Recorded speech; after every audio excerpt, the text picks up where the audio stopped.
from Apollo Fertility JP.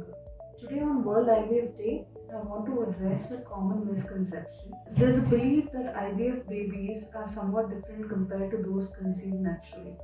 I want to tell everyone that IVF babies are just as healthy, intelligent, and emotionally secure as those conceived naturally. The only difference is the journey to bring them into this world. Thanks to medical science and IVF, countless couples have now experienced the joy of parenthood, and that's something really to celebrate. Every baby is a miracle, no matter how they're conceived. Thank you.